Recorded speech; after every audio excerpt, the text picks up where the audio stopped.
బయట కుల్ఫీ కంటే మన ఇంట్లో కుల్ఫీ టేస్ట్గా ఉంటుందంటే నమ్ముతారా ఎవరైనా?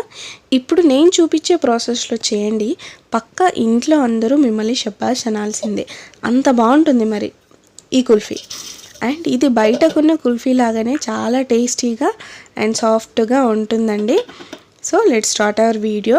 అండ్ బిఫోర్ దట్, మీలో ఎవరైనా మన ఛానల్ని సబ్స్క్రైబ్ చేసుకోకుంటే ప్లీజ్ డూ సబ్స్క్రైబ్ అండి.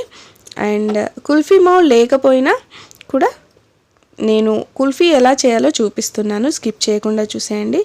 ఇంట్లోనే ఐస్ క్రీమ్ చేయడం ఇంత ఈజీ అని తెలిస్తే మీరు 100% ఈ రెసిపీని ట్రై చేస్తారు.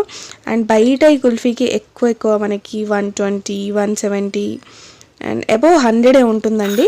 అంతకన్నా తక్కువ అయితే అస్సలు ఉండదు. బట్ అంతకు మించిన టేస్ట్తో ఈ కుల్ఫీ అయితే వస్తుంది. సో మస్ట్ అండ్ షుడ్ ఖచ్చితంగా ట్రై చేసి ఎలా వచ్చిందో చెప్పేసేయండి. దీనికోసం నేను ఒక 500 ml ఆఫ్ మిల్క్తో వాటర్ యాడ్ చేసుకోండి. సో దట్ మనకి సాఫ్ట్గా స్మూత్గా వస్తుంది.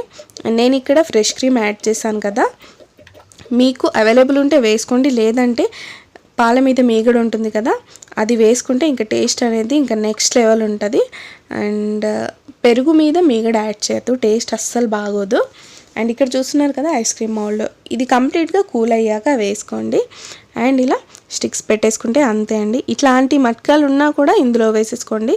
అసలు మౌల్డ్లో వేసుకోవాలని లేదా కుల్ఫీవి ట్రేస్ ఉంటాయి కదా, కుల్ఫీ మౌల్డ్స్, అందులో వేసుకోవాలని ఏం లేదండి. జస్ట్ రూపం మారుతుంది కానీ టేస్ట్ అయితే అస్సలు మారదు.